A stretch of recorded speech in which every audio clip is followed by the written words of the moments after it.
Boutte will lead things off in from the left side, and we are underway.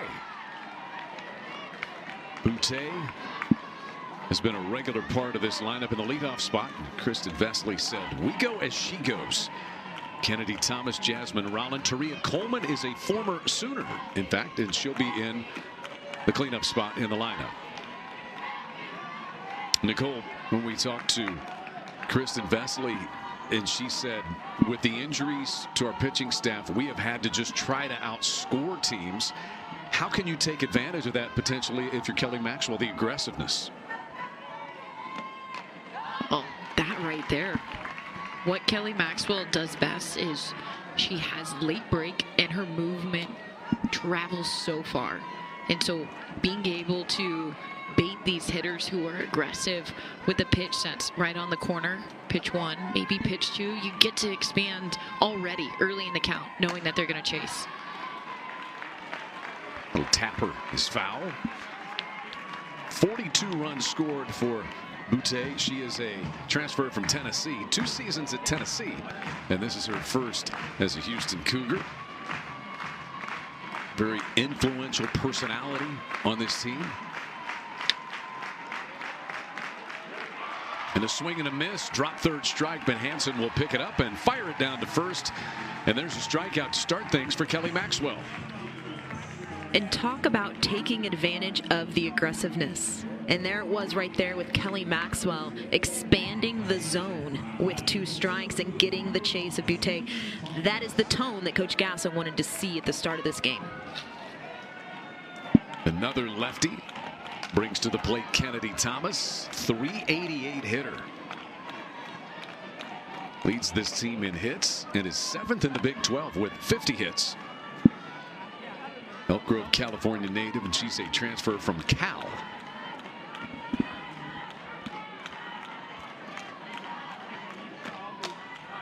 Hits this one right to the Sooner third baseman Alyssa Brito for out number 2.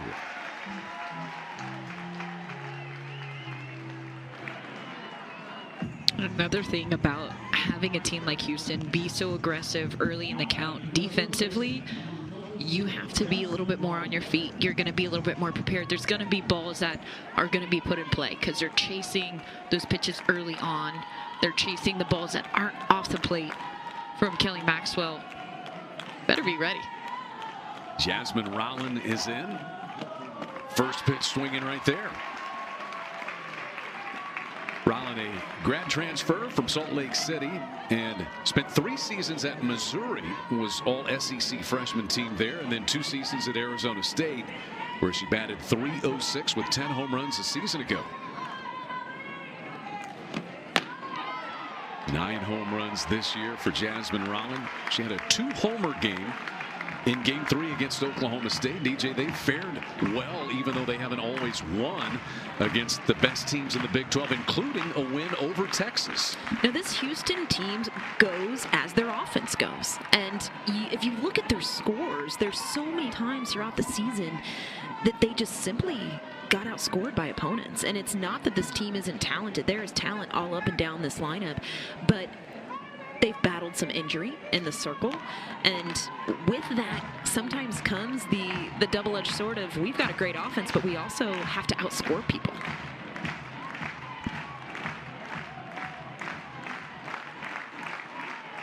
Two strikes and nothing to Rowland.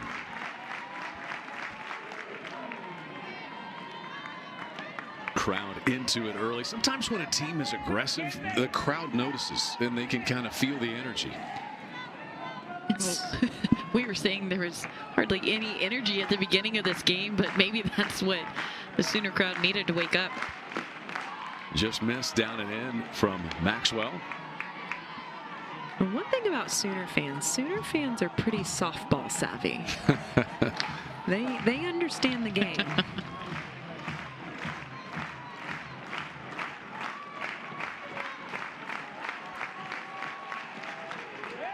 That one just fouled off. Kelly Maxwell with the strikeout earlier this inning now has 97 on the year.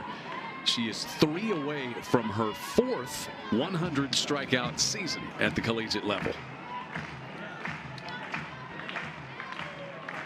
Tough to maintain every single year having that same success, and she's one of the few pitchers throughout the country that's been able to consistently do what she does each year in the circle. And I think one thing that has been kind of awesome to watch her throughout her career is she just continues to get better and better and better, and something that you've seen throughout this season as well. Good battle, though, here with Jasmine Rowland. Scrappy player. Was an excellent athlete, and that's one thing that Houston added with some of the transfers they got was experience from other programs. They feel good about the blend they have of some of their younger players. And a lot of these transfers popped up on the infield. Alina Torres calls for it, and it's a 1-2-3 inning for Kelly Maxwell in the circle. Oklahoma coming to the plate for the first time tonight when we return. Taylor Edwards, one of those pitchers. Jada Coleman leads off tonight for the Sooners. Jennings and Brito with Kenzie Hansen in the cleanup spot. Alina Torres, Cassidy Pickering. Riley Ludlam is the designated player tonight, and then Sanders and Riley Boone, the 9 for Patty Gasso. Jada Coleman. What a season she's having once again. .457 is her average in Big 12 play. She has reached base safely in 30 straight games, and over that span, she's batting nearly .500. Jada Coleman's one of those athletes that just she makes it so simple. See ball, hit ball. She just reacts. She lets her athleticism shine through. And sometimes, especially in this day and age, with all the film, with all the study that you can do, it could be easy to get caught up in that and forget to just react. 3-1 to Jada, the senior, 3-time All-American. The other thing is she leads the Big 12 in walks. She's taken 35 walks this year. Which is huge to think about from a leadoff standpoint. And there's walk number 36. And there we go. I could see it coming. We talk so much about how a tone gets set from the first batter of a game, and the fact that Jada Coleman is able to draw walks to start a game so often. She's seeing a lot of pitches. Getting that leadoff batter on, it completely takes the wind out of your defensive sails when you're walking the leadoff batter of a game. First pitch swinging. Jennings launches one to straightaway center field, but there's some real estate out there for Kennedy Thomas, and she'll make the catch. Everybody in the crowd on their feet when she touched that one. But about 5 feet of room out there for Kennedy Thomas to make the play for the first out. Yeah, something to note and keep an eye out for. It is windy today. You have that crosswind going from right field across to left field. If you get that ball too high, if it gets caught up, it's going to slow down. If that's maybe a little bit more on a line, that probably goes out. It's an interesting wind, too, for this time of the year. It's kind of like a northeast wind. It's awful. It's cold. Says the hitter. What does the pitcher say? Hey, keep it in the ballpark. Right? Keep it in the ballpark. Alyssa Brito in there. This is Alyssa Brito's senior day. Her posters being distributed. She will likely have a long autograph line following this one.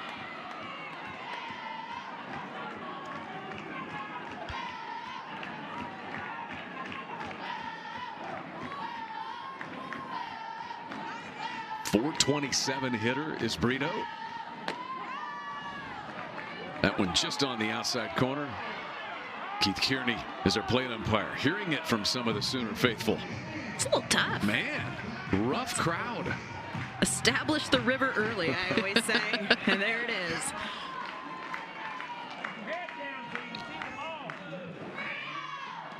That one bounces up, and a 2-2 count to Alyssa Brito.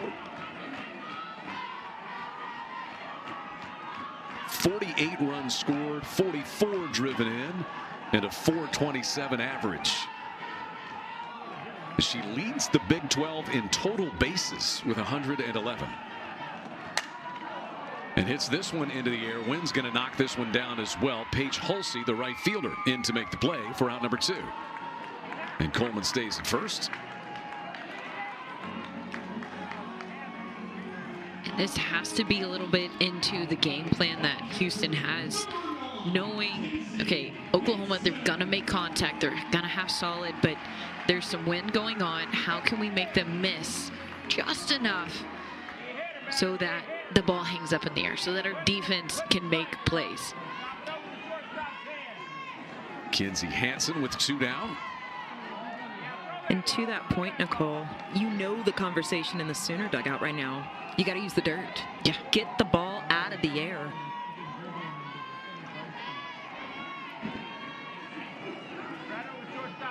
Kinsey Hansen missed 8 games. Is battling a tweak in her right knee.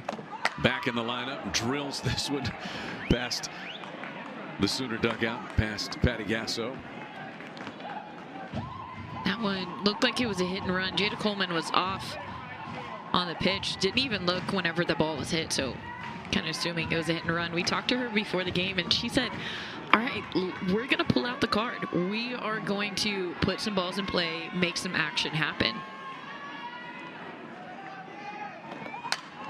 Hansen down the right field line. That's in a tough spot that nobody can reach and lands foul. So 2 strikes on the Sooner catcher, Kinsey Hansen. Leadoff walk in the inning by Jada Coleman. Sooners trying to take advantage of it. Oklahoma leads the country in batting average, 379. They are 2nd in runs per game and 3rd in home runs.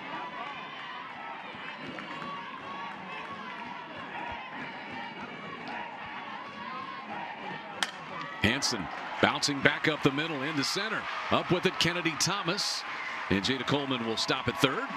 Sooners extend the inning now with runners at the corners for Alina Torres. DJ, you talked about it hitting the ball hard into the ground. That ball was bounced maybe a foot in front of the plate. Bounces over the pitcher up the middle. It's a quick infield, especially whenever it's freshly watered. It gets through the infield quick, and with the power that Oklahoma has off their barrels. And probably still is. I think I'm probably selling her short in past tense. Also played soccer at Oklahoma, similar to Brianna Terang. You know Coach Gasso, she loves recruiting just athletes, pure athletes. Opportunity here for Alina Torres. 2 down, runners at the corners. And a 2-0 count now. See Taria Coleman behind the plate. She's aware. She played at Oklahoma for a year. She's aware of what they do, especially with 1st and 3rds. She knows the plays. Kinsey Hansen, she has been a little bit aggressive more this year than in years past on the base path as well. Torres takes strike 1. That's another thing Coach Gasso said has been an emphasis in practice. Get better jumps, better leads. There have been reviews and players called out for leaving too soon. DJ, thoughts, opinions? Don't leave early. Be on time. Be on time. Yeah. In the air to left, back is Buto, and it's gone. It's a 3-run home run for Alina Torres. A big 2-out blast to left field for the Sooners second baseman. And Oklahoma takes a quick 3-0 lead in the 1st. Alina Torres, her swing has been looking so smooth. The biggest difference from early on in the season to where she is now, she looks very in control of her body. Her swing is slow. You can see her timing was perfect on that high kick. And as soon as she lands, that back hip just triggers. And that one on a line, not caught up by the wind. It's a no-doubter. 8th home run, and that's Sooner home run presented by OERB, the people of Oklahoma Oil and Natural Gas. Jada knew it. And this is that Oklahoma team, though, that you have to deal with. You think you've got them. Maybe you're going to get out of the inning. You leave the door open just a little bit, and they blast the door down. Well, and something, too, again, when we had the opportunity to speak with Coach Gasso, before the game, it was score early and take advantage of opportunities early. And that has been something at times in the last few weeks that we've seen pitchers and teams get out of some of those jams. And something you've got to take advantage of is a leadoff walk. And whether you do it immediately or 2 outs, it's something that you've got to take advantage of. Freshman Cassidy Pickering with the bases empty and 2 down, but 3 in for the Sooners in the first. And Edwards, she found the river a couple times early on in the inning, but as it's gone on, she hasn't been able to locate those quite as well. Ball kind of rising up, not getting those calls on the river.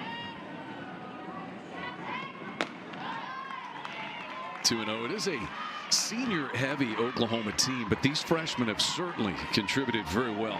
Pickering, Ella Parker has contributed as well, very well. Maya Bland. I mean, right now they're contributing with their cheers. They're pretty loud. And there's ball 4 upstairs to Pickering. Second walk issued in the inning by Taylor Edwards. That's one thing, if you look at Taylor Edwards and you look at her stat line, hasn't thrown an immense amount of innings, just 28 so far on the season, but those walk numbers are high. 21 walks in 28 innings, so needing to hammer the zone but still get that good late break. Ludlam drives this one into center field. That will dunk in front of Kennedy Thomas. Throw comes back in behind Pickering, and the Sooners restart the offense. A walk and a single.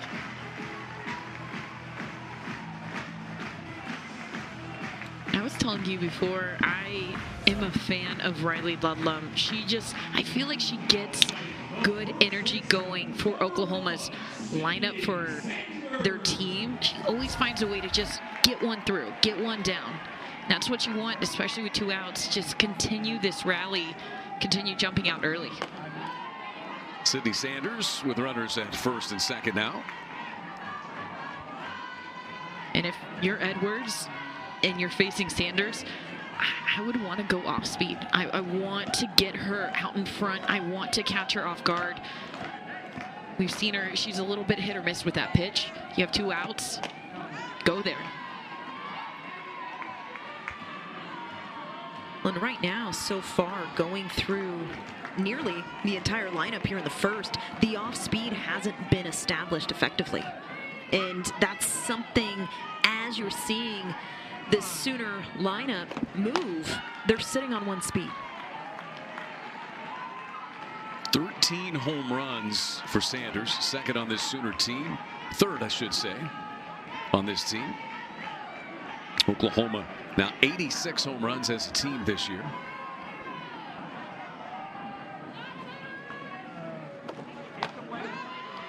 And there it is. There's the off speed. And you could just feel how Sanders wasn't ready timing wise. Again, she's not sitting it. She shouldn't. She hasn't seen it all lineup long. But that's what you got to do to get yourself out of an inning. In the air to right. Hulsey makes the catch and the inning's over. Sooners leave 2, but they get a 3-run. Beats keep these Oklahoma hitters off balance as much as possible. DJ for Oklahoma, top of the lineup.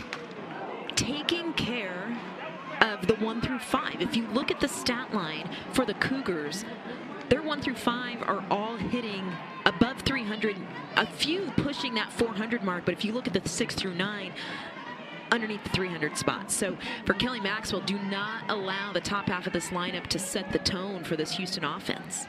She faces the cleanup batter and former Sooner, Taria Coleman, who was on the 2022 National Championship team. Limited playing time, but last year was first team All-American Athletic Conference. Cougars were still in the American last year.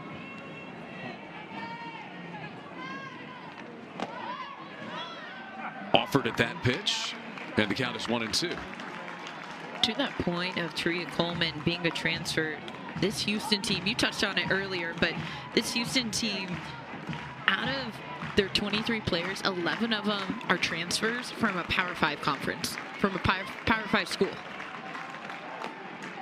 Yeah, so you're charged with kind of blending that along with your youthful talent. Yeah, we were talking, you have a new hitting coach, you have a new pitching coach, and then you have all these girls that are coming in and they're transfers. You want to share the knowledge, but DJ, you said it best. How do you also do that in established culture?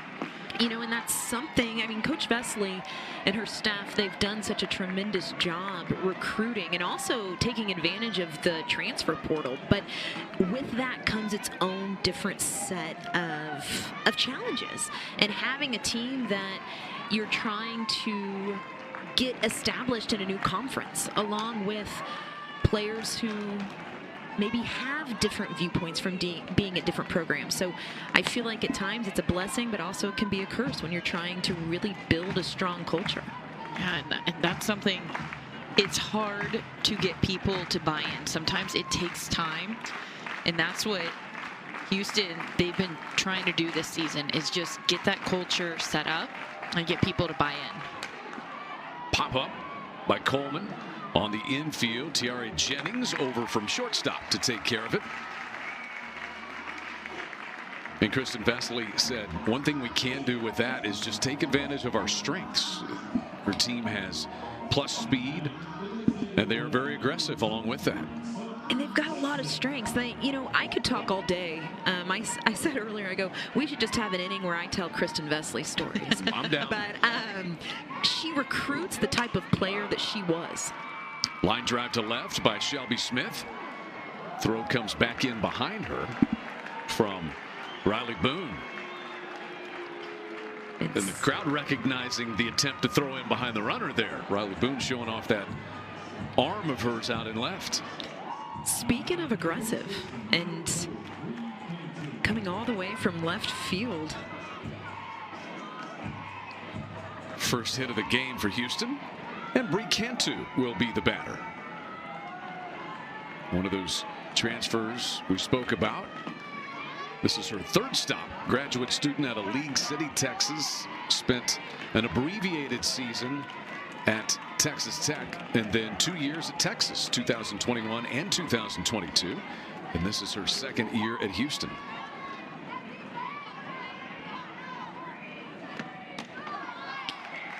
And we talked about how much Coach Vesley and the staff have utilized the transfer portal. Nicole, you know this because you're from that area as well, but a mecca of softball in the Houston area. So many of these transfers are athletes who left home and went to other universities, but part of seeing such a group of transfers coming in is young women who are coming back home after going other places, but such a rich softball foundation in the Houston area. A little conversation here between Kinsey Hansen and Kelly Maxwell. Maxwell running into really her first difficulties so far. Giving up the base hit and a 2-1 count on Cantu. To that point, 11 of the 15 of those players are from the Houston area. And there, like you said, there is a lot of talent in that area, and maybe they didn't play on the same travel ball team, but they grew up playing against each other. Check swing. Did they get the tag? I don't think so on the runner going down the line, but Torres will be able to throw out Cantu. Sooners are jogging off the field as though that was a double play. Torres sold it. She did, but out at second base, the umpire out there, Kaylee Young, said safe going down the baseline, and now she's going to talk it over with Michael Parker. Sooners are off toward the dugout, and as you might expect, Shelby Smith is going to stay put at second base for the Cougars. It looks like we're going to see a review here.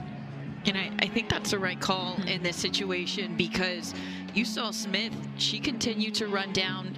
Typically, whenever it's a close play, you'll see them avoid, and if they get tagged, they kind of slow down. She didn't slow down at all. She continued to run hard.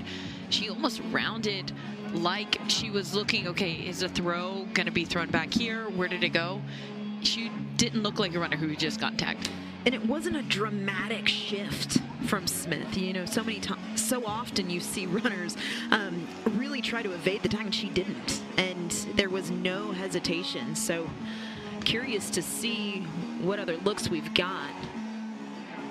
Yeah, this ball was chopped. It just brought Torres up in front of the baseline. She was charging hard.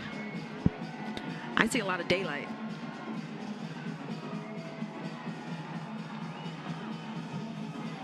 Yeah, I think she missed her.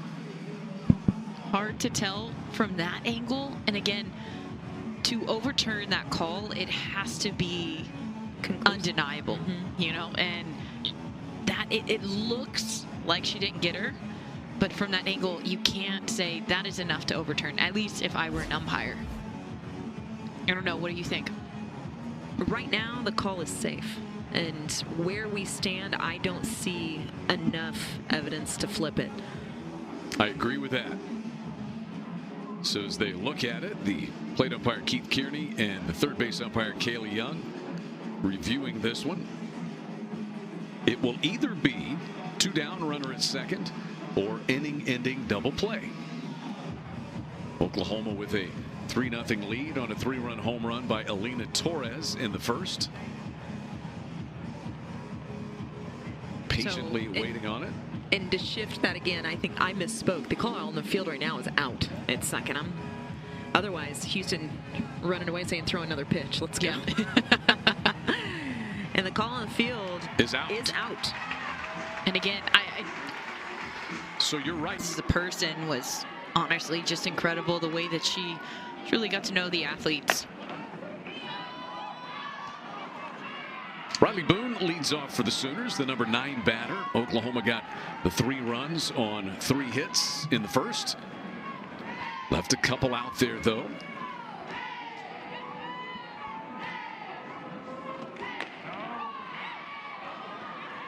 And I just love this from Riley Boone. I talked about Riley Ludlam being a little bit of a spark plug, and I like how Coach has sandwiched Sid Sanders in between 2 spark plugs. Just get a little bit momentum going, but Riley Boone leads Oklahoma in batting average. Might not have as much power as an Alyssa Burrito or Tiara Jennings, but she gets a lot of gap hits, has a ton of speed, draws walks, turns the lineup over. That is her job, and she does it so well.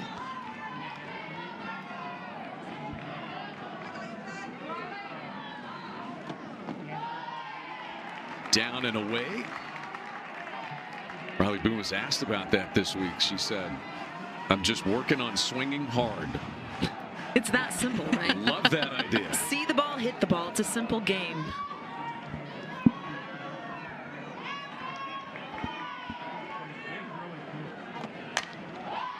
This one fouled back to the back screen. To be clear on that play that ended that last half inning, DJ, the original call on the field was not runner safe at second base. It was runner out at second base. I think we had up there that it was runner safe. What we saw was the second base umpire calling out and then safe over at first base, as this one is lifted into shallow left field and caught in foul ground by Rollin for the first out in the second inning.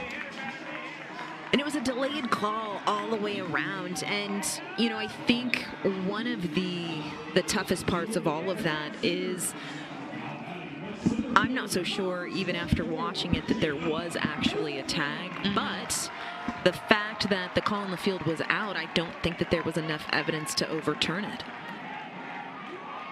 Back to the top of the order for Jada Coleman, who walked and then scored on Torres's 3-run home run. 36 walks this year for Jada Coleman. And she's now scored 50 runs.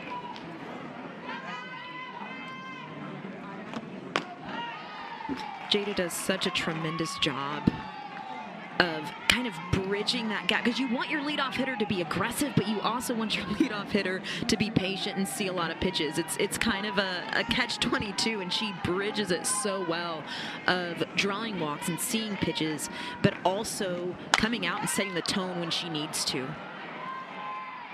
Buteau grabs this one for the second out. We talked about Houston needing to have an adjustment. Edwards ran into some trouble, and it was just one swing, but had some traffic early on. Jada Coleman walked. Kinsey Hansen had a hard hit, so there was some traffic, but we talked about wanting to add off speed, wanting to change up the eye level, change up the look. That last one that Jada Coleman fouled off, that was an off speed. And she still got a hold of it, but she didn't get a hold of it enough. And if you're Houston, that's the game plan. Don't let Oklahoma get a hold of it enough. Jennings drove Kennedy Thomas to the warning track in center field for an out, her first time up. And that's a nice location from Taylor Edwards, just right at the knee. And kind of in that borderline area, but great location to Jennings.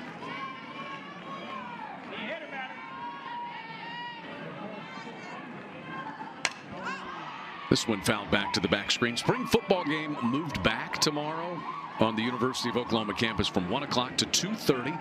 Softball stays at 6 p.m. between these two teams. Then we are postponing the Patty Gasso statue unveiling, which was set for tomorrow. I want to do it in better weather conditions. This one fouled back again by Tiare Jennings. She is 2 away from Kristen Vesely for 4th on Oklahoma's all-time hits list. Kristen Vesely, by the way, when she graduated in 2006, she was Oklahoma's career hits leader. Been passed by those you see on the screen there. And the placement from Edwards against Jennings as that bat has been so spot on. She is mixing that low and away pitch, like you said, like right at that perfect moment of it may be a strike, it may not, but with 2 strikes, you can't let it go. That low and away pitch, and then also a couple of off speeds.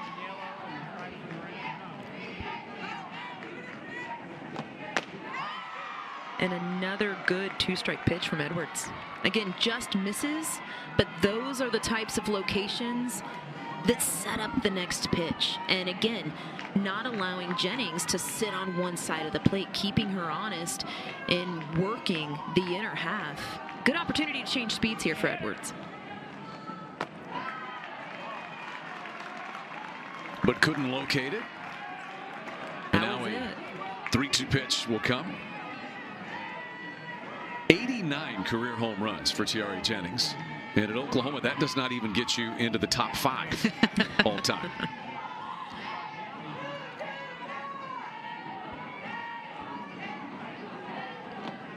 Payoff is out into right center field as she just was able to guide that past the diving second baseman, Bethany Aguilar. 2-out single keeps the inning alive for Tiare Jennings and the Sooners. And what a good at-bat by Tiare Jennings as she's nearing Kristen Vesely on that all-time hit list, but a pitch a little bit on the inner half and just does enough to inside out it and take it the other way. But great at-bat by Jennings. So here is Alyssa Brito, popped up to the right fielder Paige Hulsey her first time.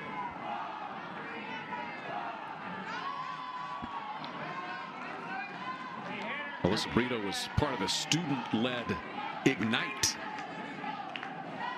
rally on campus last night. A lot of students there, and Patty Gasso said she was inspired by that. She said, "I love that word, ignite." And when we had the opportunity to speak with Coach Gasso, it was, we use the term fight a lot. And she goes, but you can't fight if you're not woken up, if you're not ignited. So it's pretty awesome to hear some of the inner workings of what they're doing. Even, you know, we're on the back half of Big 12 play, of still trying to find some things to motivate these athletes and just continue to ignite, light a fire. 2-1 the count.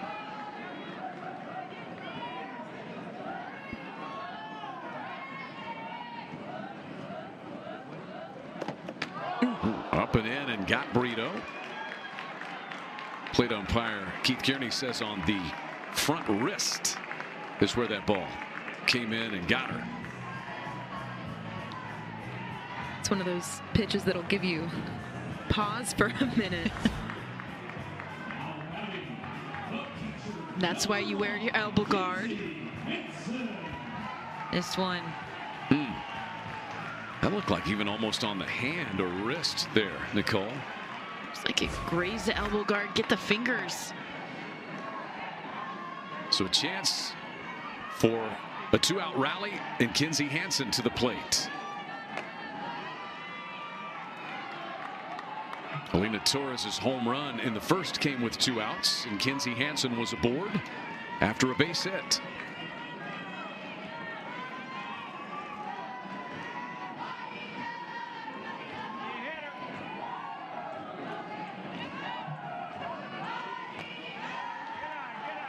And one thing I noticed, I saw Rawlings did a post about Kinsey Hansen. She just signed as a Rawlings athlete for NIL, but the bat that she has is actually, I think, not released yet.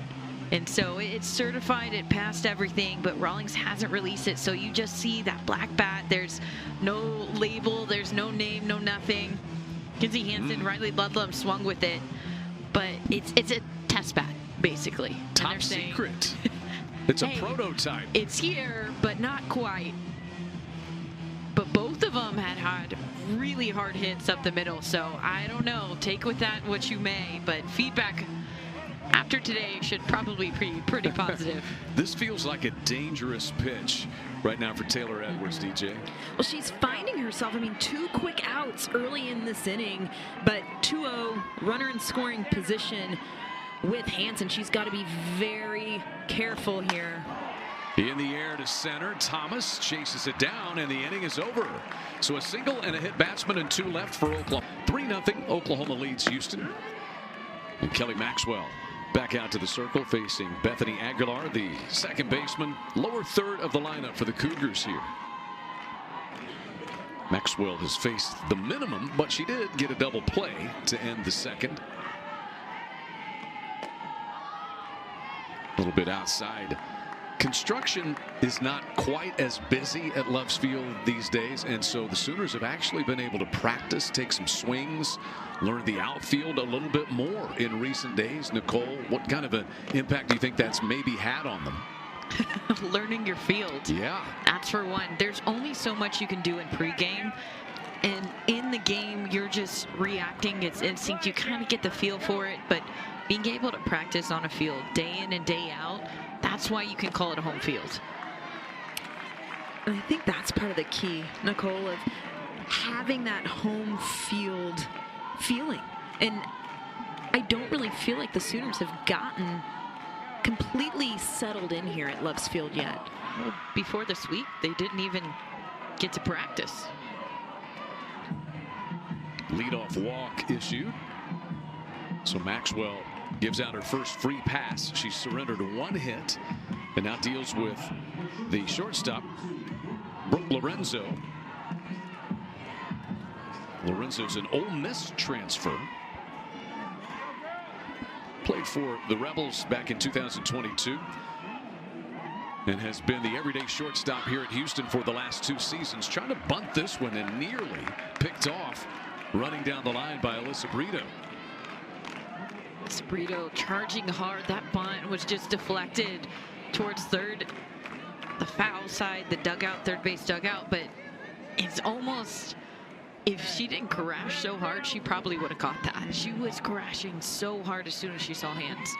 Well, and Brito in tight. Expecting a little short game from Houston. That's what they have. They have a lot of power and they have a ton of speed. And as good as Brito is, if she isn't up in the box like that, the way that they can place their short game, she doesn't have a chance, or it's going to be very close. Rolled back to Maxwell. And beautifully turned. No, not quite. As at first base, Lorenzo able to beat the route. Sooners rolled it about as quickly as you could. And on a ground ball that wasn't hit very hard back to Maxwell, you could see her kind of just waiting for him to get to her, saying, I've got a lead runner to spin here, but not quite hit hard enough to spin it. Those are the worst. You're just waiting for them to come. In reality, it also looked like Sid Sanders, her foot came off whenever she stretched as well. I think you're right. This one to Brito. One at second base. Torres' return is in time. There's the double play around the horn. It's 2 double play pin for the first time tonight. And we will see Tamira Waiters into the game. So Taylor Edwards goes the first 2 innings. And now it is Waiters. Expected to see several pitchers. And Waiters is a sophomore from the Colony, Texas. And she transferred from UT Arlington. 17 games there a season ago before transferring to Houston. And I will say this, you can see the game plan in the first 2 pitches that Waiters has thrown. We've talked about it, Nicole, so much in this game of needing to change speeds and keep this OU offense off balance. And here comes Waiters. 2 tremendous off-speed pitches to open the count. This one lined down the right field line, though, by Torres. Cut off before it reached the corner as Hulsey gets it back up and in.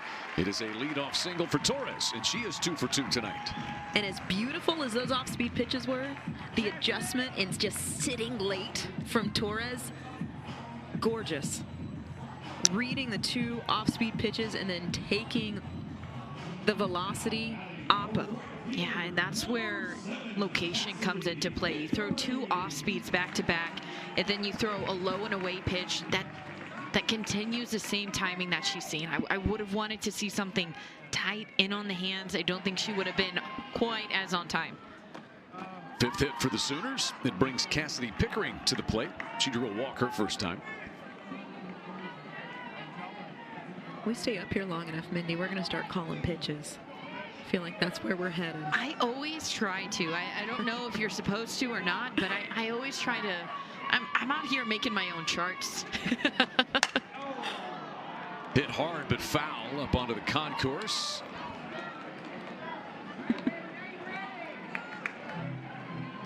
One and one the count on Cassidy Pickering. Bucks Field well attended tonight. I've got to say we're probably approaching 4,000 once again.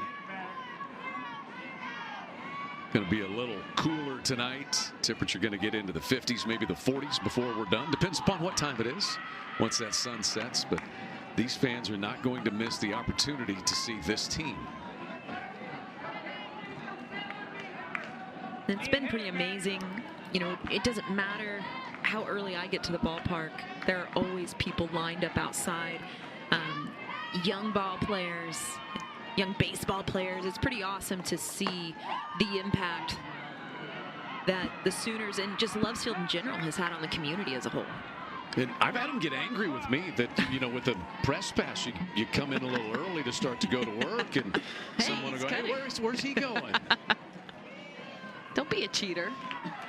And you say he's going to work, and they say that's not work, what he does. Pickering, another really good at bat, just drawing up to full count. You talked about the kind of freshman being able to come in and just perform for a team that is so senior heavy.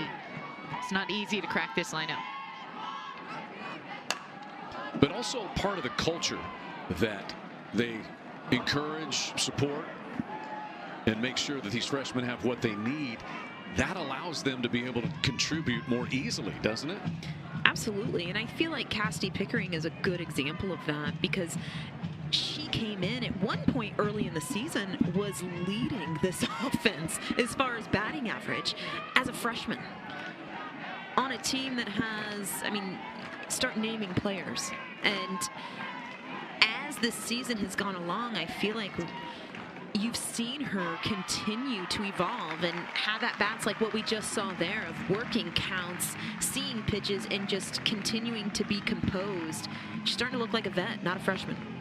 Well, at this point in the season, and you ask any college player, they're not freshmen anymore. It's end of April. You're a freshman in the fall, you're a freshman your first few weeks, but you're on the back end of conference. You're not a freshman anymore. You know what it takes to win. You know the level of talent that's out here. Riley Ludlam, also a newcomer, the transfer from Furman University, where she was the Southern Conference Player of the Year last year. Professional is the word that Patty Gasso has used to describe Riley Ludlam, the way that she's fit in and her approach.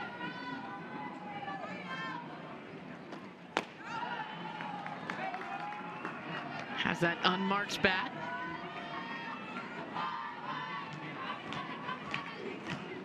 I'm gonna ask JT after the game, hey, what is this bat? What's so special about it? What's different?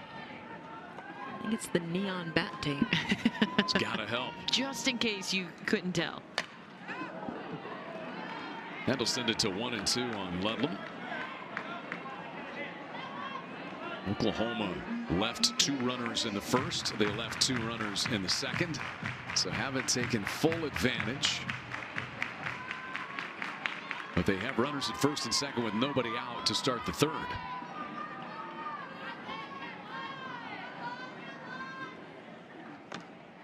Off speeds, tried to wait on that one. That changeup is so good.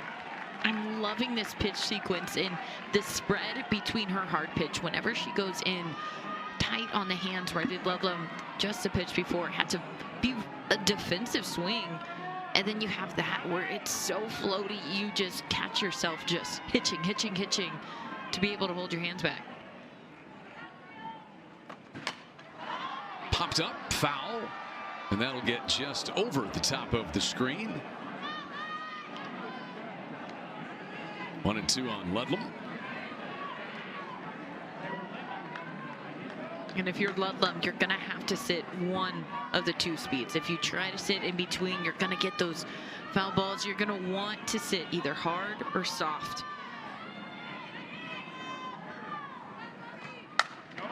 And she pulls this one past third. Up with it quickly is Buto. And so the bases are loaded with nobody out on a sharp single to left by Riley Ludlam, who's 2 for 2. Bases loaded, nobody out in the third. Sanders flied out to Hulsey in right field. A first-time check, swing, slow roller to short. Lorenzo's play is to first. They get the out there, but Alina Torres scores from third, and it is 4-0 Sooners. If you're Sid Sanders, you have to know the off speed is coming. It looked like on that swing she was surprised, and maybe she was, because Waiters, that off speed is so slow. You think you're on time, and then you have to tell yourself, wait even longer before you swing. But you could see there, she is so far out in front. Here's Sid Sanders, take the first pitch. See what that changeup looks like. Boone does take the first pitch here from Waiters. Riley Boone popped up in foul ground to Rollin, the third baseman, her first time up. Leading hitter on this Sooner team. .431 the average. She's 5th in the Big 12 in batting average. Wouldn't all teams and coaching staffs be so lucky to get that type of production out of their 9-hole? It's amazing. And you are starting to see more coaches follow in that trend of putting the 9-hole in a place where they're not the lowest average on the team. There's somebody who can be relied and depended on to turn over the lineup, to have big production. Because whenever you do that, that's where most of your power is. That's where your momentum is.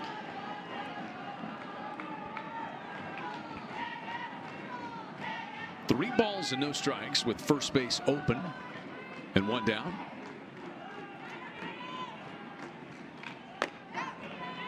And there's strike 1 pumped through there to Riley Boone. Boone has been so good in the last 2 Women's College World Series runs for Oklahoma. She's batted .500 the last 2 seasons in the Women's College World Series, helping carry the Sooners to titles 2 and 3 in a row. Fly ball to left will be caught by Buto. Brief tag at third there by Cassidy Pickering, but she will stay put. And that's out number 2. It's a big timeout, but getting Riley Boone to put the ball in the air is big time. Such a spot of having runners at second and third, and the speed of Boone putting a pitch in a location to get Riley Boone to lift it weakly to the outfield takes all the pressure off of your infield. Big time pitch from Waiters. Now she deals with Jada Coleman with runners at second and third and 2 gone. And even then, going back a batter before to Sid Sanders, knowing got her last time on the off speed. Now this changeup is even slower. Let's throw it, make her get herself out.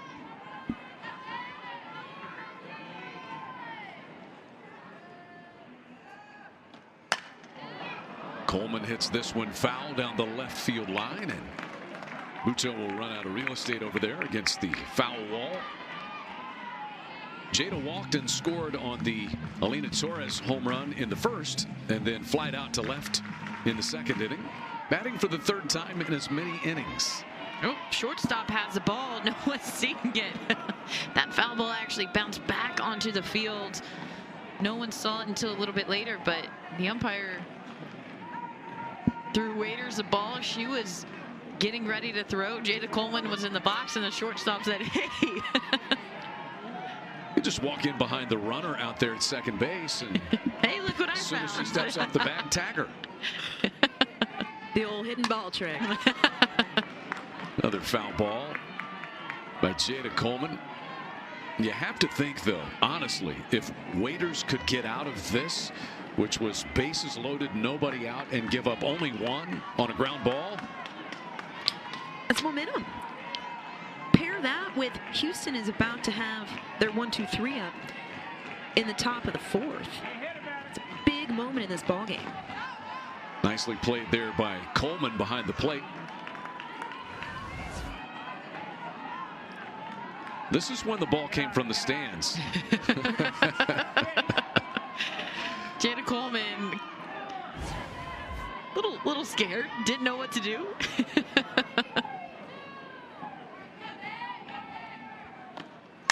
Waits back on the 2-2, drives it into the gap, and it's chased down by the sprinting Lair Botu a little bit. And it's a nice evening here at Love's Field. Supposed to be a little cooler tomorrow. Expecting rain that has pushed back the Oklahoma football spring game from 1 o'clock to 2:30. But on for first pitch between these same 2 teams tomorrow night at 6. May want to bring your jacket. I know we will.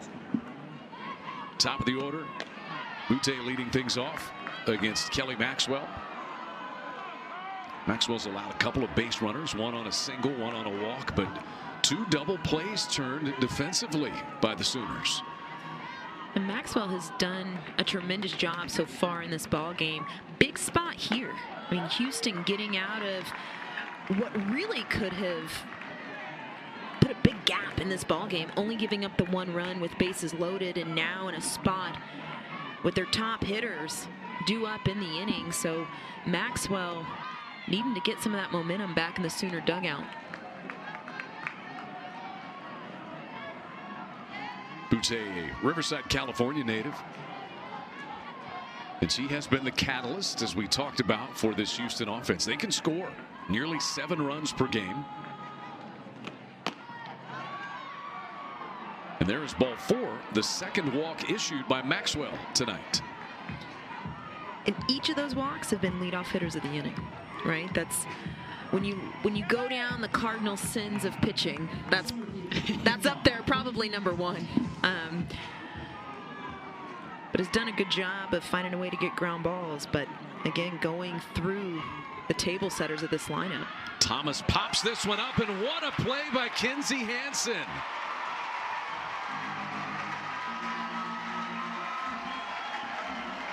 We saw it once before. Lisa Burrito wasn't able to get there in time. Kinsey Hansen said, all right, don't even worry. I'm going to get this one. Look at her reaction. Immediately, doesn't waste time, taking off her mask. But her first step, she stays pretty low. She comes out of her squat And it just full out layout right there. Last season's Johnny Bench Award for National Catcher of the Year gives you another glimpse of why that was. Remember, she's been battling that kind of cranky knee at times, but getting fully healthy from that these days and showing it. Rollin takes downstairs. I beg your pardon, that was a strike call, so 0-2. And as a pitcher, whenever you're throwing and you have a leadoff walk and then the very next batter, your catcher does that, makes you feel pretty good. You come right back and do what Maxwell just did, which is strike out Rollin, the number 3 batter in the lineup. Big time out, big time strikeout of Rollin, and just talk about placement of pitches. And to your point, Mendez, I think that strikeout should go in Kinsey Hansen's stat line as much as Kelly Maxwell's. 2 strikeouts for Maxwell. This one bunted by Coleman, and Maxwell hops out of the circle and throws her out. Leadoff walk, but then 3 retired by Kelly Maxwell. A 1-0 lead over BYU there early on in that game out in Provo. Iowa State, they took the series last weekend against Oklahoma State. You take that momentum and you carry it. BYU, they took one against Oklahoma. They have some momentum in their way. Big 12 is competitive this year. Houston has been in the mix. As we mentioned earlier, the Cougars have a win over number 2 Texas back on March the 3rd. They beat them 12-10. It was a shootout, but it's the highest ranked win in program history. When I feel like you look at this Houston team, you look at the record, you look at the Big 12, 3-15 in Big 12 play. That's not a spot, you know, that this program is probably extremely happy with, but I don't feel like it is indicative of what this team is capable of. I think it shows a little bit where they've maybe been handcuffed by some injury, but this is a Houston team that can play. They're athletic, but the record has not quite shown through.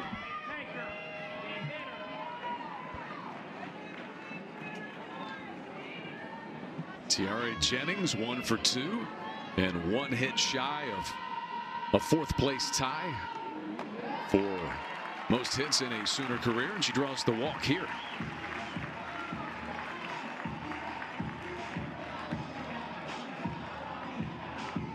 Oklahoma has had the leadoff batter reach safely in 3 of the first 4 innings.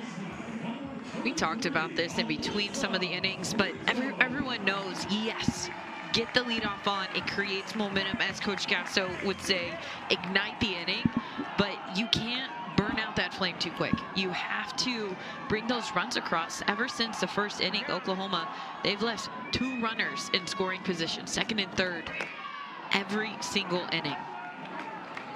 Yes, 6 left total in 3 innings for the Sooners. So they have 4, but it could be much more as Brito stands in. Popped up to right field her first time and then got hit by pitch. And I feel like that's something too, even in games that this team has been winning.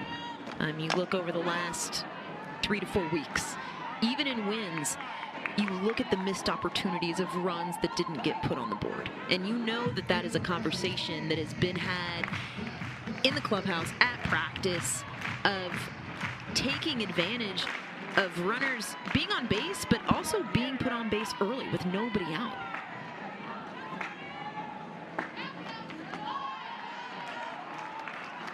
Dangerous pitch here to Brito. 2-1. Waiters was able to get those 3 outs after the bases loaded, nobody out situation in the 3rd. And I think she would prefer not to have to deal with that type of situation again. Count runs to 3-1. Brito plunked back in the 2nd, but there have been 4 walks issued by Houston pitching. You add the hit by pitch, 5 runners put on base throughout this game, and still a lot of game to go. Just over the inside edge.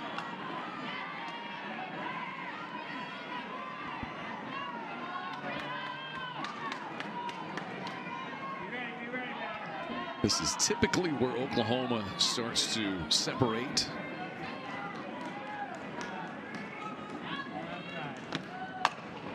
Slow roller to the shortstop. Lorenzo will go to first and get the out by about a step on Brito. Jerry Jennings moves into scoring position on the putout. That was a nice play by Lorenzo. That ball bounced probably 4 or 5 times. Slow roller. I mean, you thought the pitcher was going to grab it, how slow it went, just outside of her reach. A quick release, keeping her body moving, keeping that momentum to aid that throw over to first. Here is Kenzie Hansen, who made a great defensive play to catch a foul pop-up in the last half inning. And sometimes it's those defensive plays that can send the momentum into your dugout. Hansen 1 for 2, singled and scored on the Torres home run in the first, and then she lined out to the center fielder Kennedy Thomas in the second.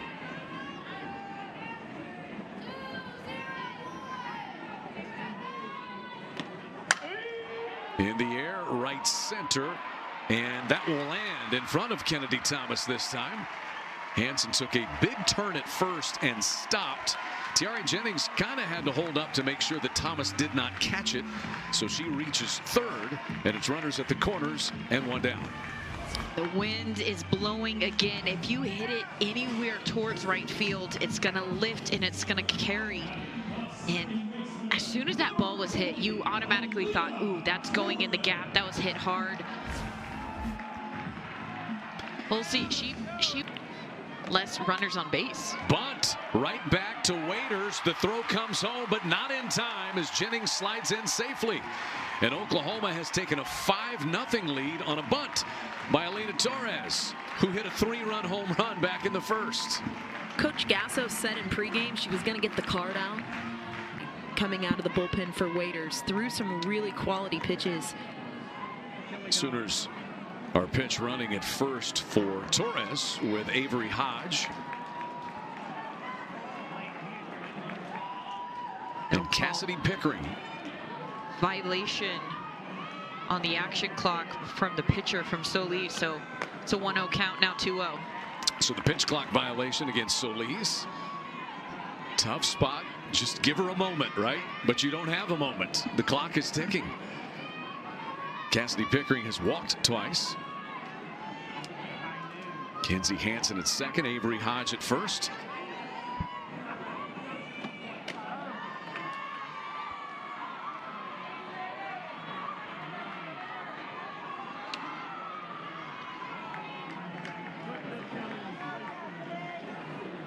.368 hitter. 5 home runs for Pickering.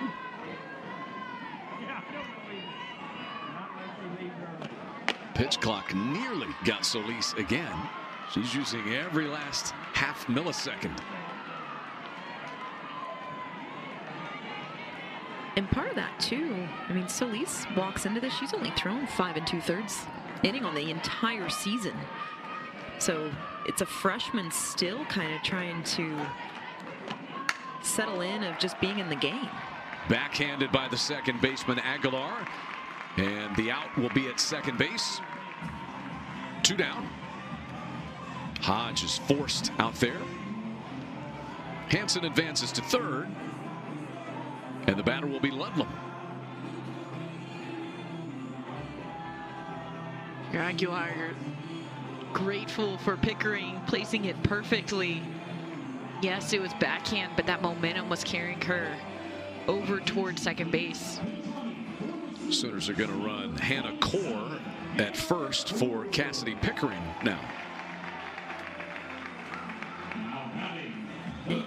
Bethany Aguilar, Cougar second baseman, the lone freshman starter in this Houston lineup. Played that well. Ludlam 2 for 2. Had a base hit to left her last time. Facing Solis for the first time tonight.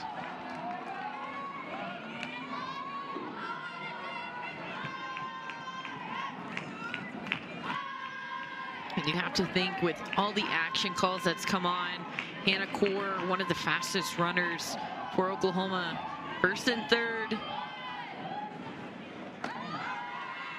Cord takes off towards second base. Sliding in safely at home is Kinsey Hansen, and Core makes it back to first safely.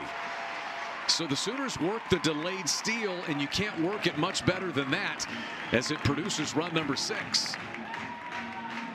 There's that bobble by Lorenzo, and as soon as Hannah Core saw that, she immediately took herself back towards first. Kinsey Hansen, she sees that ball go past the pitcher, and she is going all the way. So Hansen, the stolen base.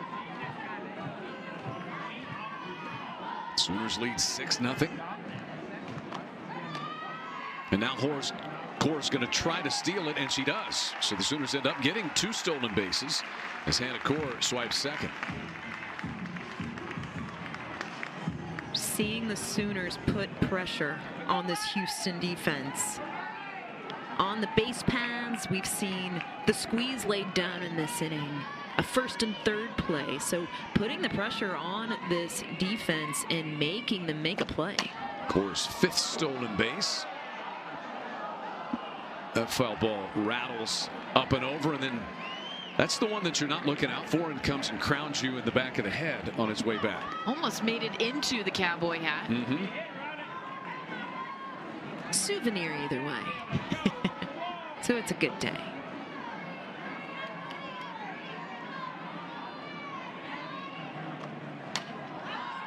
A pop-up this time, and Coleman takes care of it. The inning is over. Sooners able to scratch out 2 more and take a 6th. Spring game is tomorrow for Sooner football. It'll start at 2:30. Had to move it back because of the weather.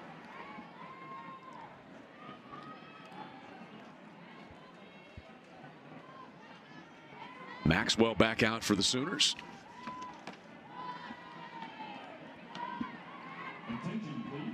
Maxwell has been solid so far in this ball game, but one blemish, if I'm gonna nitpick, leadoff hitters of innings. Behind here again, 2 balls, no strikes. Brian Bosworth and Jamel Holloway out there on the 1985 Oklahoma Sooner National Championship team. Good to have a lot of those alums, some softball alums as well in town this weekend. It's a whole party this weekend. No doubt. There are Jamel and Bosworth.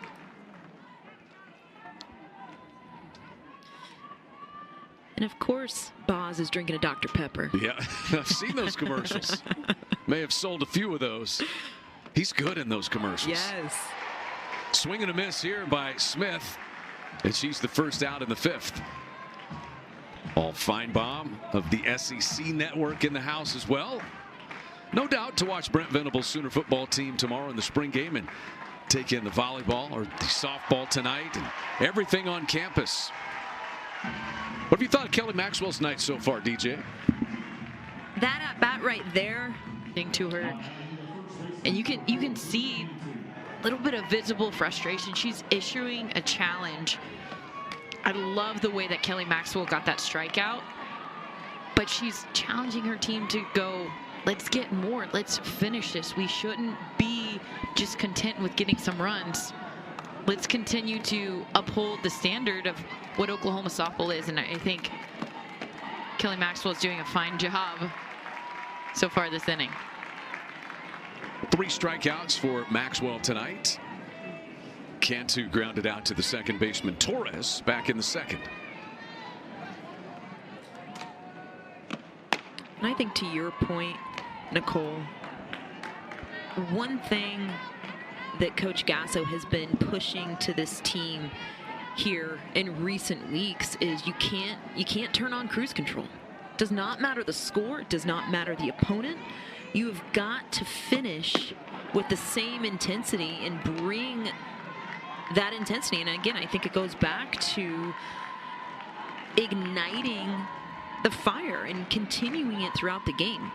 6-0 lead, 6-0 cushion is great, but you can't turn on cruise and just coast your way through the rest of the ballgame. So the walk follows the strikeout, and Cantu is aboard with 1 away in the 5th. Sooner pitching staff super deep.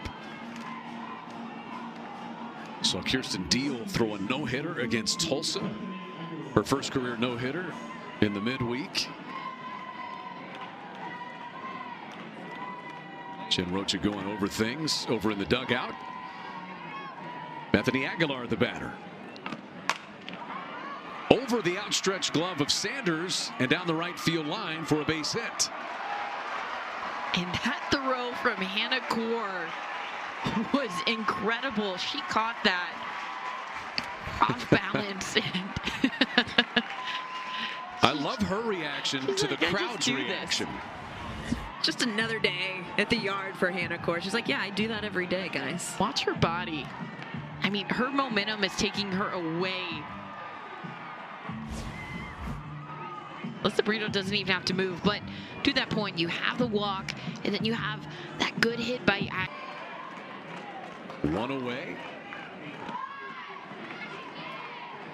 Did she go around? Yes, says the third base umpire, Kaylee Young.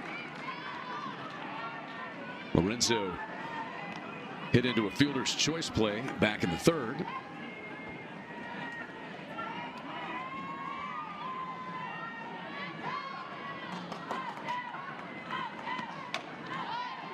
And quickly 0-2 on Lorenzo.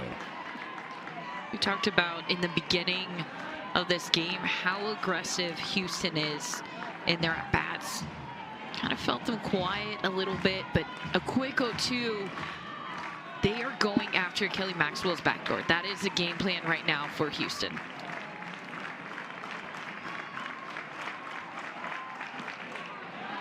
Just misses away, and Lorenzo not wanting to chase.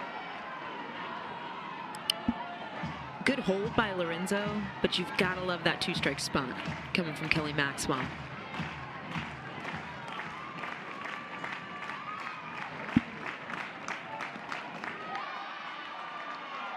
So that'll send it to 2-2.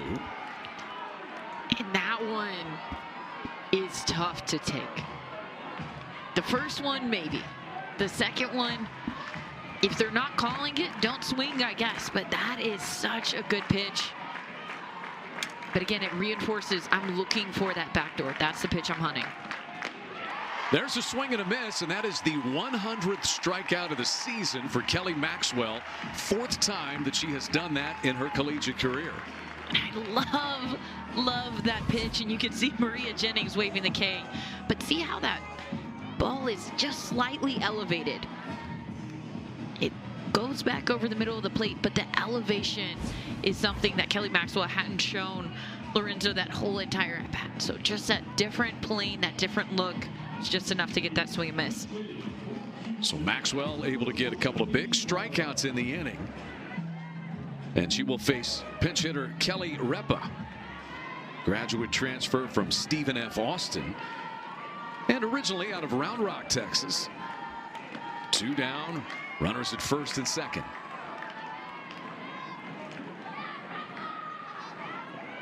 Repa batting for Paige Hulsey, who hit into a double play in her only at bat tonight.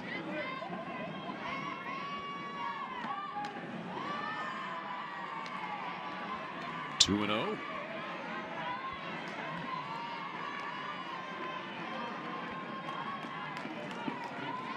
Repa's 18th game, batting .214 on the season.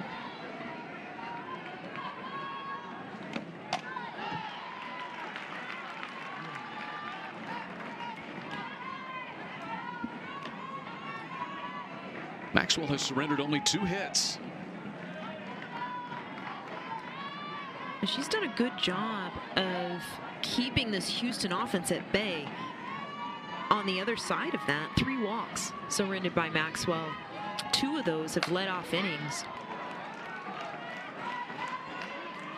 But a big spot here, 9 hole for Katie Repa in the pinch hit spot, but runners at first and second. 2 outs, go after the pinch hit.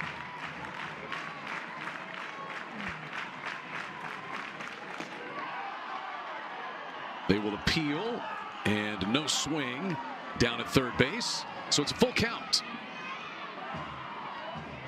And if Repa could get aboard and roll the lineup back over to Butte at the top, potentially Kennedy Thomas. Not just rolling over that lineup, but loading up the bases. But she does not. Maxwell strikes out all 3 outs in the inning. Of adversity, but this is a team that has hit some roadblocks or road bumps here and there. Ella Parker pinch hits for Sydney Sanders to start the 5th. What a good freshman season Ella Parker has had, batting .392. It's her 44th game. She's made 36 starts. 7 home runs, 37 runs driven in.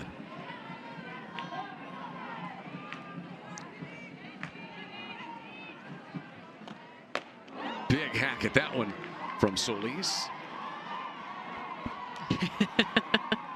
Ella Parker saying, yeah, maybe I got out a little bit too much on that swing. We've all been there, though, right? Why not? I haven't.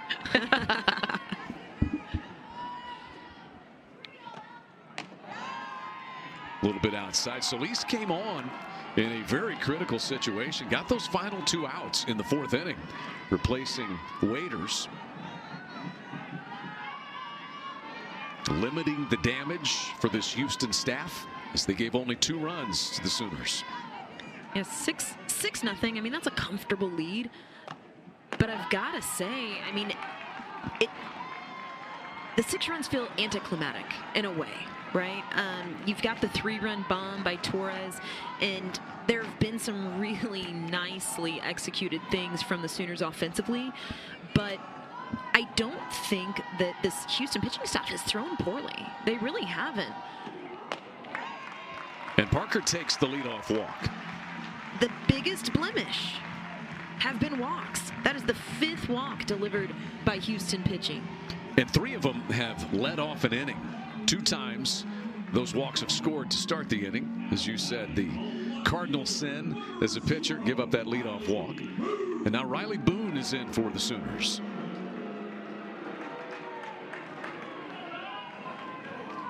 There are 5 hitters in this lineup batting .400 or better for Oklahoma. On the move to second is Parker. The throw is on target by Coleman.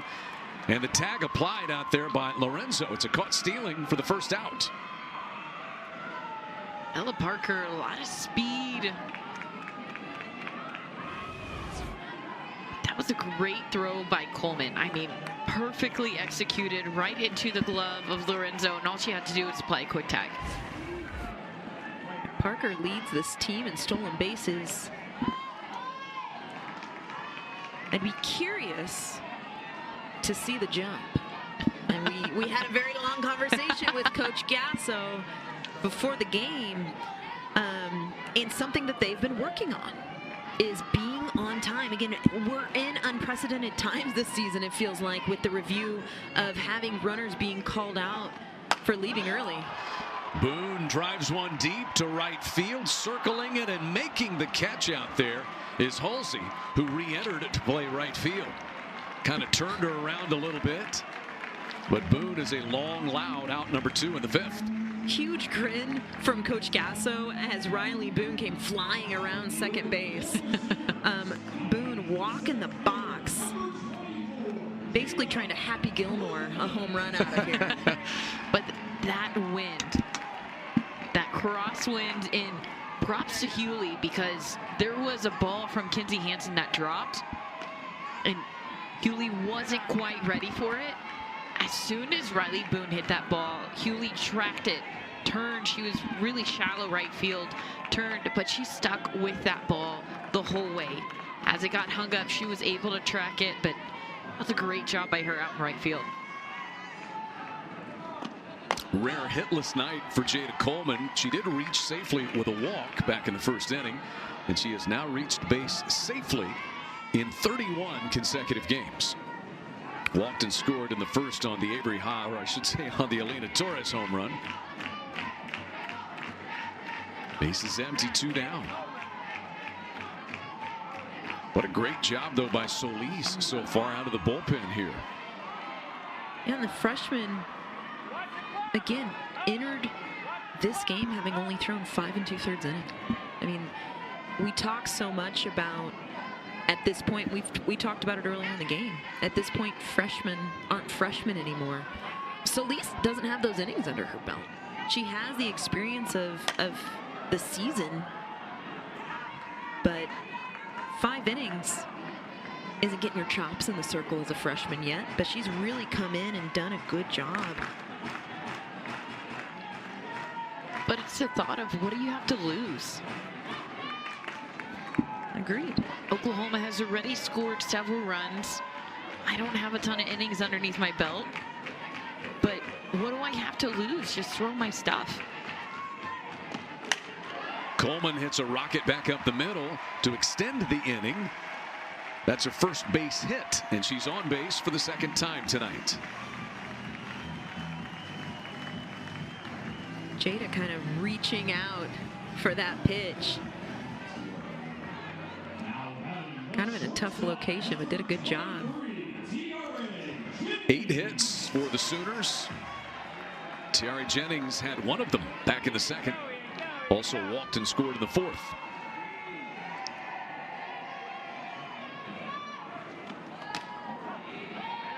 Over the outside edge from Gigi Solis that time. 16 home runs and a .413 average. Really been working Tiare Jennings with that low and outside pitch. All the pitchers in the game for Houston. I don't want to give her anything in her wheelhouse.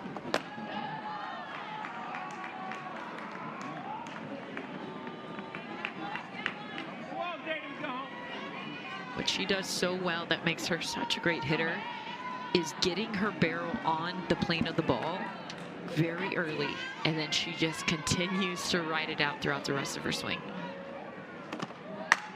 Jennings, a drive to left. This one's going to hit the wall, bounce right into the lap of Buto out there. And so Jada Coleman will have to hold up at second base. That may have left a dent in the wall, and it also ties Tiare Jennings with Houston coach Kristen Vesely for the 4th most hits in Oklahoma Sooner history. That's number 293. That number 293 goes into that record book with authority. That it did. That ball was hit so hard off the wall that the speed of Coleman couldn't even get to third. And so here is Brito, 0 for 2, but was hit by a pitch in the second. Line drive that's caught by the shortstop Lorenzo, and the inning is over. Sooners get back-to-back singles, but nothing across Carly Keeney. Graduate transfer.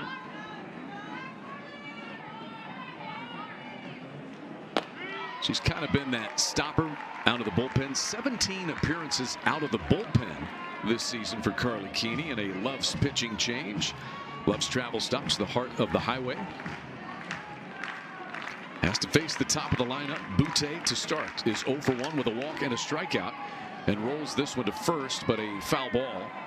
Fair ball. Her foot called fair by the plate umpire Keith Kearney, so it did not hit her foot. And now we're going to have a little conversation as Kristen Vesely comes in. Did it hit her foot for a foul ball, or was it simply fair for an out into the glove of Sanders? Watching it live, it looked as if Butte got jammed really hard on the inner half of the plate. But watching it live, it didn't look as if it went off her shin or her foot. But either way, they're going to take another look. So they will review it. Coming from the umpires, they're saying, we're going to be the ones to review that one. You have the ability to make sure, right, Nicole? So you might as well at this point. And that latter half of the game, the umpires, they themselves can initiate that review call. And rightfully so. At the end of the day, the call needs to be right. And here's a good view of it right here. And it looks like it may have caught off the toe.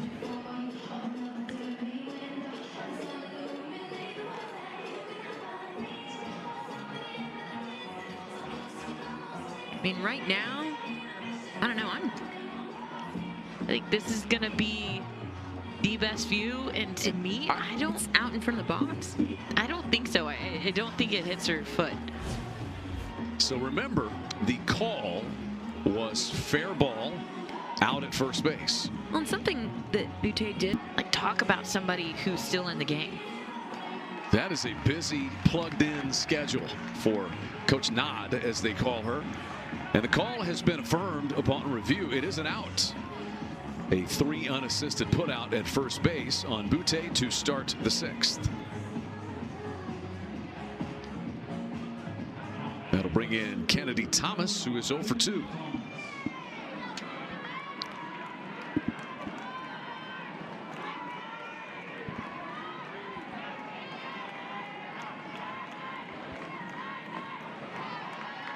Ball one low here to Kennedy Thomas. The numbers on Carly Keeney. She's a pitcher who got injured on the very first day of practice, took the entire fall off to recover.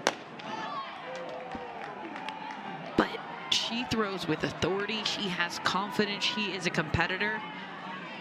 And she is all over the zone. You can see drop, screw, change, rise. I think her screwball and her changeup, they mesh really well together. It's hard for a hitter, the eyes, to be able to discern which one is which. They tunnel very well, and then you have that firm inside pitch. Sooners have an all-new battery with Riley Ludlam now behind the plate doing the catching for Keeney.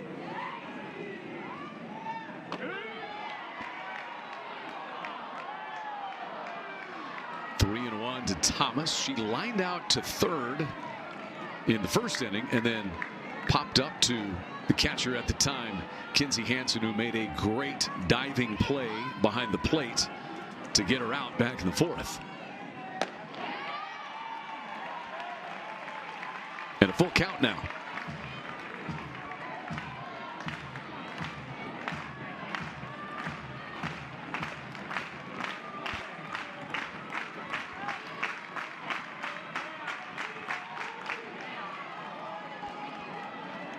One thing Maxwell did a very good job of early in this game.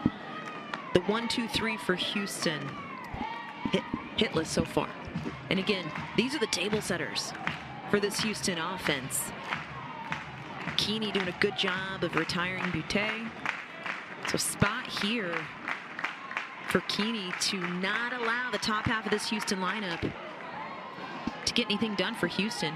By the way, that was one of your keys. Yes, and again, as good as this team is offensively, they live and die from the top half of their lineup, and they have been very quiet here this evening. There's a reason why they scored most of their runs, Houston, in the 1st and 4th inning. That's the 4th inning is typically whenever that top half of the lineup goes through the second time. That's a flare out into right center field. It'll be cut off by Hannah Kaur. Gets it back in as it does not quite reach the gap out there. Kennedy Thomas has her first hit and is 1 for 3 on the night. U of H dugout starting to get louder. Talked about top half of the lineup being held quiet. Not anymore. Jasmine Rollin will be the batter. She's also 0 for 2. 3rd hit overall for the Cougars, the first off Keeney.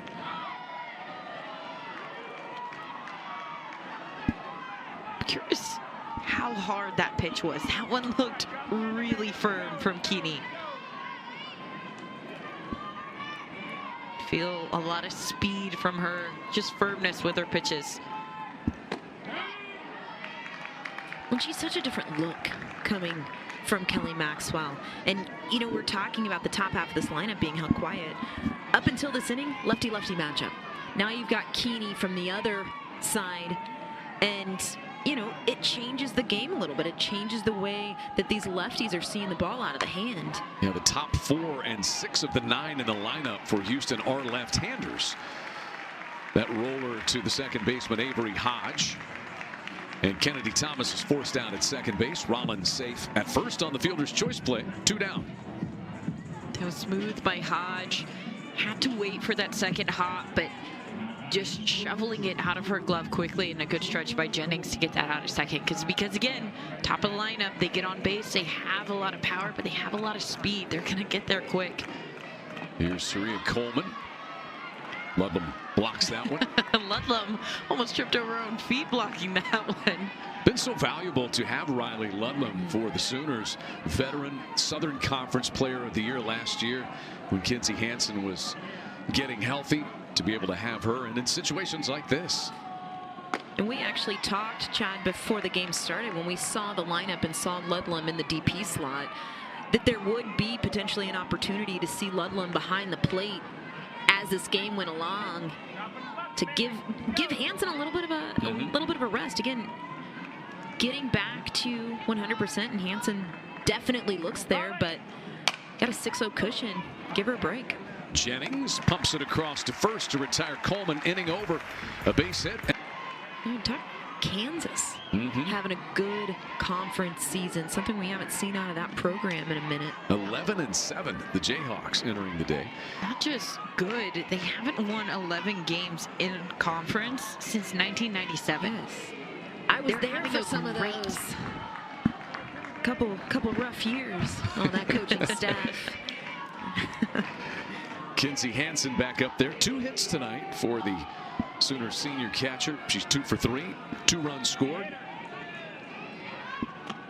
You know, we were talking in the top half of this inning of Riley Ludlam going behind the plate to give Hansen a little bit of a break back there. And also, again, Ludlam's a tremendous catcher and does such a great job with this staff as well. But the beauty of having Ludlam and what she does with the stick and being able to start her in the DP spot, you can slide her back behind the plate and you don't have to lose Kinsey Hansen's bat. She's the DP now, and she delivers her 3rd hit of this ball game. Leadoff single in the 6th for Captain Kinsey. Kinsey Hansen really has been that tough, gritty hitter. Yes, she gets those hits in those big-time moments. That's what you know her for. But I feel like over the past 5-8 games, there have been just tough, gritty bats, balls that are hit just hard enough to get through the infield. So good. Because that is what Oklahoma is missing from a little bit more of their lineup. Avery Hodge fouls this one down the left field line. First at bat for Avery Hodge tonight. She came on as a pinch runner for Alina Torres back in the 4th and has stayed on defensively. Sees her first at bat.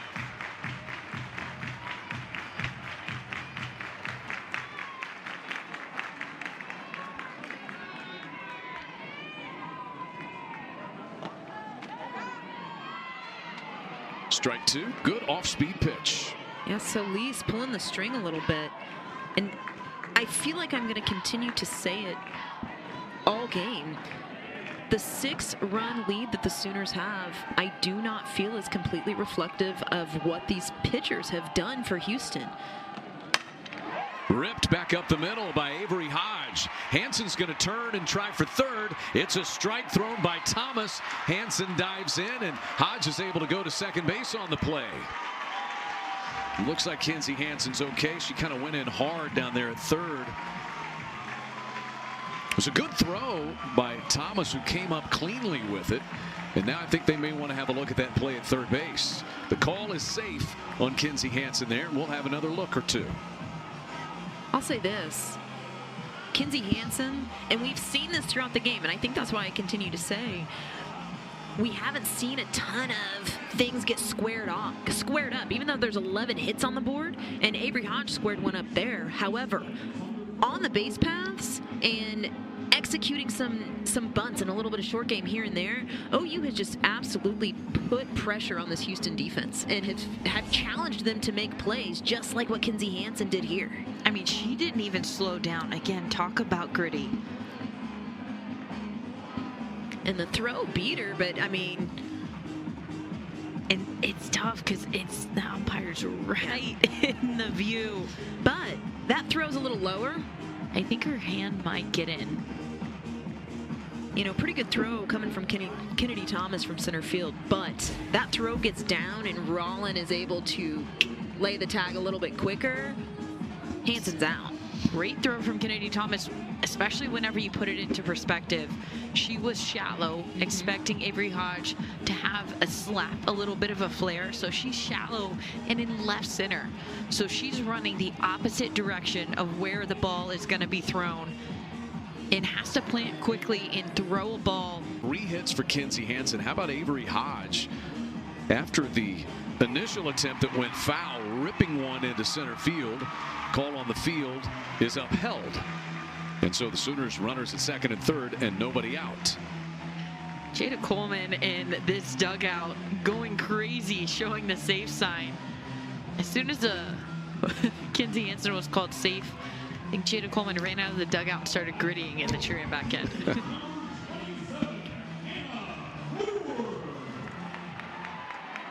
I'm with you, Chad.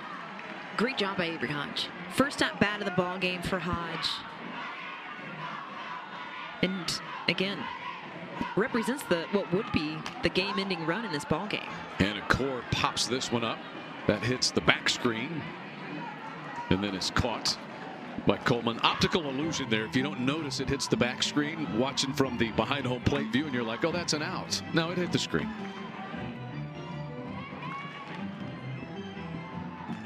Sooners are in position with the run rule run in scoring position. And nobody out in the 6th.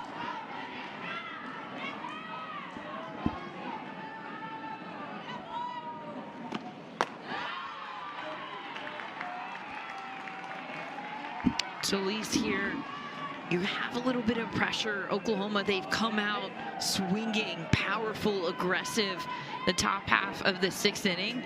Don't change anything. Continue to mix up your speeds. Her changeup is so good. Core hits a fly ball on the infield. Ranging in is Aguilar, the second baseman. And that's the first out. And there's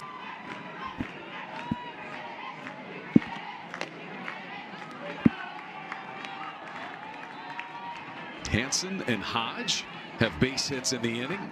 Sooners have 11 in the game. Tell you what, if you're just tuning in, you see the score, you see the position.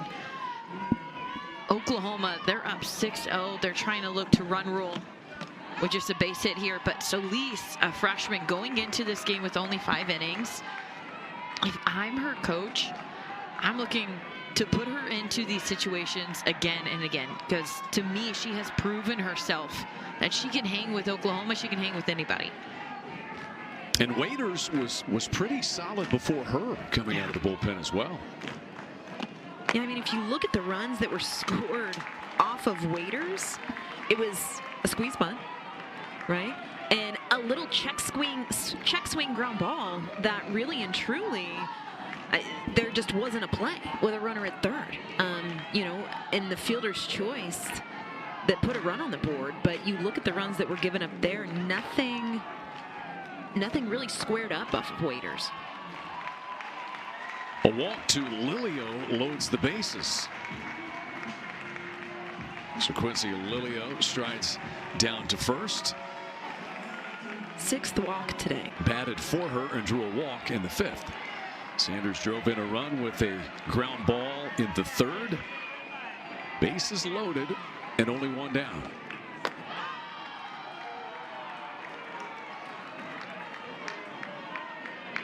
And if you're Sanders, both times before you have gotten out on that changeup, sit the changeup. She's hit a fly ball to right and the ground ball to short that scored a run.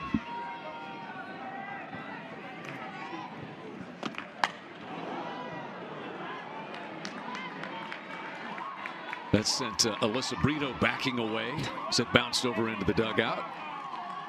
And Mindy, you just said it, sit late coming from Sanders. If you're calling pitches and you see that hook into the third base dugout, change speeds. She's working early.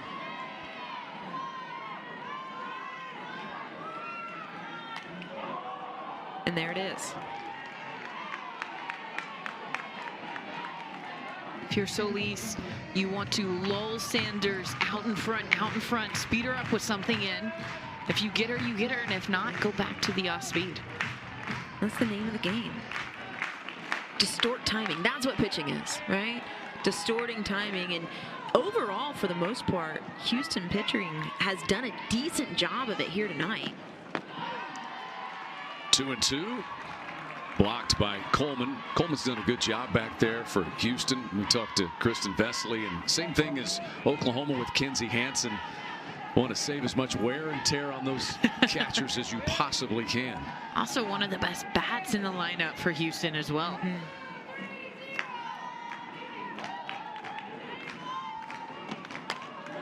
Popped up, foul over the roof at Love's Field. Crowd's been into it.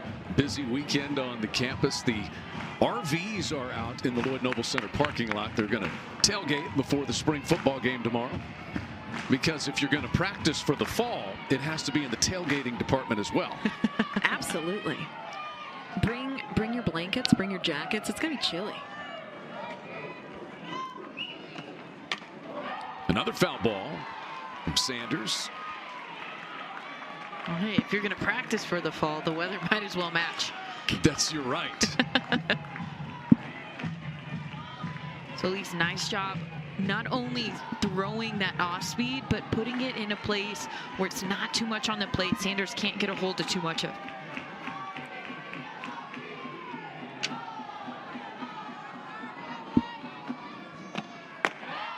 And a full count, no place to put her. It's a tough spot for a freshman pitcher, but how valuable will moments like this be for the next 3 years?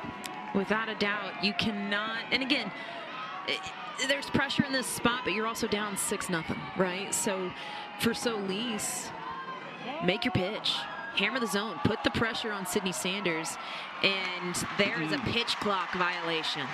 Yeah, call coming in. Solis looking down at her card on her wrist, and the pitch clock expires. Kenzie Hansen scores as it is ball 4, and a bases loaded walk plates Hansen. Sooners now lead 7-0 as Sydney Sanders goes to first.